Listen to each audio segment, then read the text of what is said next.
On September 10, 2025, a shocking event stunned America. Conservative activist Charlie Kirk was gunned down while speaking to thousands at Utah Valley University. The shot came from a rooftop hundreds of feet away. Some call it a tragic incident. Others believe it was a carefully planned political assassination. Tonight we break down the evidence, the theories, and the unanswered questions. Was Charlie Kirk's death just a random act of violence or something much more deliberate? Background on Charlie Kirk. 045 to 130.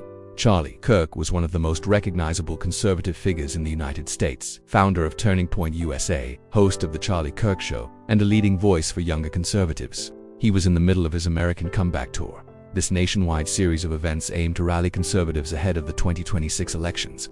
On that September evening, around 3,000 people filled the auditorium at Utah Valley University to hear him speak. No one imagined that within moments the event would turn deadly. According to eyewitnesses and police reports, the shot came suddenly, a single, powerful blast that echoed through the hall. Kirk was struck in the neck and collapsed instantly. Panic spread across the crowd. Security rushed to evacuate attendees while police scrambled to locate the shooter. Investigators later revealed that the fatal shot had been fired from the rooftop of the LaCie Center, roughly 140 to 200 yards away. The weapon, a bolt-action hunting rifle. This was no close-range attack. It was executed from a sniper-style vantage point, making many wonder, was this random, or was it planned? Several details point toward assassination rather than accident. First, the choice of location. The rooftop provided a clear line of sight to the stage, an ideal sniper position. This wasn't just chance, it required scouting and preparation. Second, the weapon. A bolt-action hunting rifle isn't what someone casually carries around. This was deliberate, precise, and designed for long-range accuracy. Third, the target. Charlie Kirk was not a random person in a crowd. He was a high-profile political activist known nationwide. Shooting him at a rally sends a powerful message.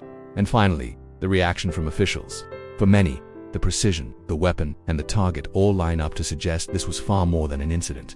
But let's consider the other side. Could this have been less organized than it appears? For one, investigators have yet to uncover solid proof of a large-scale conspiracy. No manifestos, no public claims of responsibility, no confirmed accomplices, at least not yet. It's also possible the shooter acted alone, with no greater plan than personal anger, instability, or obsession. Random acts of violence, even against high-profile figures, have happened throughout history. Another factor is security lapses. Some argue that poor rooftop surveillance or a blind spot in event protection created an opportunity that one individual exploited. If so, the assassination might have been less a coordinated mission and more an opportunistic strike. In the days since, conspiracy theories have exploded online. Some claim the shooter had political motivations tied to the heated election climate. Others believe hidden groups wanted Kirk silenced because of his growing influence. On social media, narratives range from radical lone wolf theories to full-blown government involvement. While most of these claims remain unproven, the sheer volume of speculation shows how polarizing and suspicious this event feels to the public. Law enforcement has confirmed a suspect is in custody. Identified as 22-year-old Tyler Robinson, he was found with a hunting rifle, ammunition, and surveillance evidence linking him to the rooftop. Investigators are still digging into his motives. Was he politically radicalized, mentally unstable, acting under someone else's direction? So far, authorities haven't released full details, but the FBI and local police are treating this case with the highest priority. Regardless of whether this was a lone attack or a calculated assassination, the impact is undeniable. A prominent political voice has been silenced. His supporters are outraged, calling for justice. His critics are uneasy, recognizing the dangerous precedent of political violence. And America itself is left asking, how could such an attack happen in broad daylight at a major public university with thousands of witnesses? So was Charlie Kirk's death an unfortunate incident or a true assassination? The evidence points in both directions. The rooftop vantage point, the weapon, and the target suggest careful planning, yet without confirmed motives. We can't rule out a lone shooter acting out of rage or instability.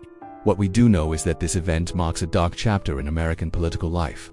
As investigations continue, one thing is certain: the conversation about political violence, public safety, and free speech in America has changed forever. What do you think? Was this an assassination or a tragic opportunistic attack? Comment down below.